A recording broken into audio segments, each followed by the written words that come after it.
Assalamualaikum warahmatullahi wabarakatuh. Salam guru penggerak, tergerak, bergerak, menggerakkan. Saya Lindawati Batubara, SPD SD CGP Angkatan 11 Kabupaten Paluta, Provinsi Sumatera Utara. Pada kesempatan kali ini saya akan memaparkan koneksi antar materi, kesimpulan dan refleksi pemikiran Ki Hajar Dewantara pada modul 1.1. Sebelum saya mengambil kesimpulan, terlebih dahulu saya merefleksi melalui 3 pertanyaan, yaitu yang pertama, apa yang saya percaya tentang murid dan pembelajaran di kelas sebelum saya mempelajari modul ini. Yang kedua, apa yang berubah dari pemikiran perilaku saya setelah mempelajari modul ini. Yang ketiga, apa yang dapat segera saya terapkan lebih baik agar kelas saya mencerminkan pemikiran Ki Hajar Dewantara. Sesuai dengan pertanyaan nomor 1, maka yang saya percaya tentang murid dan pembelajaran di kelas sebelum saya mempelajari modul ini adalah 1. Pembelajaran berpusat pada guru. Artinya, pembelajaran yang saya lakukan selama ini cenderung menurut keinginan saya. 2. Saya sangat menuntut agar semua anak bisa mencapai tujuan pembelajaran yang diinginkan. 3. Saya kurang memahami karakteristik peserta didik. Saya menganggap semua anak itu sama. 4. Saya mementingkan kondisi kelas yang harus tenang dan aman, walau kenyataannya peserta didik belum mengerti apa-apa. 5. Kurang memotivasi anak dalam belajar. 6. Saya hanya berperan sebagai penyampai materi, kurang memperhatikan pemahaman anak. Saya mementingkan hasil evaluasi, bukan mengembangkan kompetensi lainnya. Pertanyaan kedua, apa yang berubah dari pemikiran atau perilaku setelah mempelajari modul ini? Setelah mempelajari modul 1.1, saya mendapat pelajaran yang dapat merubah pemikiran saya, bahwa pembelajaran itu harus berpusat pada peserta didik. Sehingga dalam pembelajaran kita harus menyesuaikan bakat dan kemampuan peserta didik. Pembelajaran hanya menuntun, bukan menuntut. Artinya, di dalam pembelajaran kita hanya mengarahkan, tidak boleh menuntut agar anak bisa sesuai dengan keinginan kita.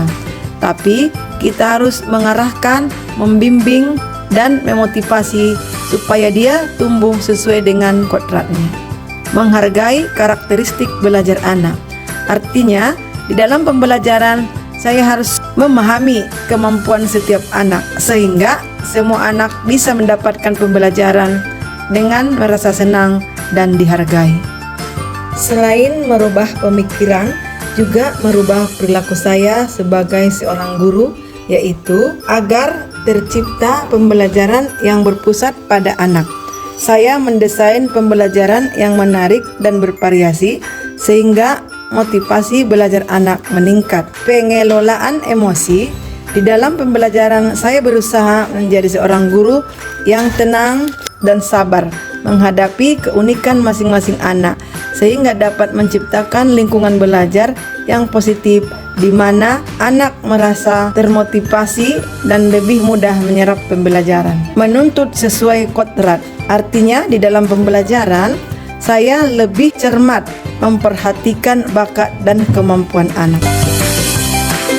Jawaban pertanyaan nomor 3. Pertanyaannya, apa yang dapat segera saya terapkan agar kelas saya mencerminkan pemikiran Ki Hajar Dewantara? Yang dapat saya terapkan agar kelas saya mencerminkan pemikiran Ki Hajar Dewantara adalah merancang pembelajaran yang bervariasi dan menyenangkan dengan melibatkan peserta didik. Contohnya, pembelajaran harus lebih kreatif seperti diskusi kelompok, simulasi, demonstrasi, dan eksperimen. Menciptakan lingkungan belajar yang nyaman sehingga peserta didik termotivasi dan lebih mudah menyerap pembelajaran. Membentuk karakter dan budi pekerti, artinya selain fokus pada aspek akademis, kita juga menanamkan nilai-nilai moral dan etika yang artinya mengintegrasikan pembelajaran pencapaian pelajar profil Pancasila. Mengamalkan 3 semboyan Ki Hajar Dewantara, yaitu ing ngarso sung tulodo, ing madya mangun karso, tut uri handayani, yang artinya kita harus memberikan contoh keteladanan, membangun semangat dan mendorong setiap peserta didik dalam mengembangkan segala kemampuannya untuk meraih cita-citanya. Selanjutnya, pernyataan Ki Hajar Dewantara yang menyatakan bahwa 1. Pendidikan adalah tempat pesemaian benih-benih kebudayaan dalam masyarakat. 2. Pendidikan pada hakikatnya bertujuan menuntun segala kodrat yang ada pada anak-anak agar mereka dapat mencapai keselamatan dan kebahagiaan yang setinggi-tingginya, baik sebagai manusia maupun sebagai anggota masyarakat. Berdasarkan pemikiran Ki Hajar Dewantara tentang pendidikan, kesimpulan yang dapat saya ambil adalah 1. Pendidikan adalah menuntun anak sesuai dengan minat dan bakatnya. 2. Pendidikan harus disesuaikan dengan kodrat alam dan zaman. 3. Pendidikan bukan hanya ilmu akademis saja, namun perlu penanaman budi pekerti yang baik. 4. Pendidikan sejatinya berhamba pada anak. 5. Pendidikan harus mengamalkan trilogi pendidikan, semboyan ing ngarso sung tulodo, ing madya mangun karso, tut uri handayani. Demikianlah pemaparan saya pada kali ini. Mudah-mudahan bisa bermanfaat. Terima kasih. Wassalamualaikum warahmatullahi wabarakatuh.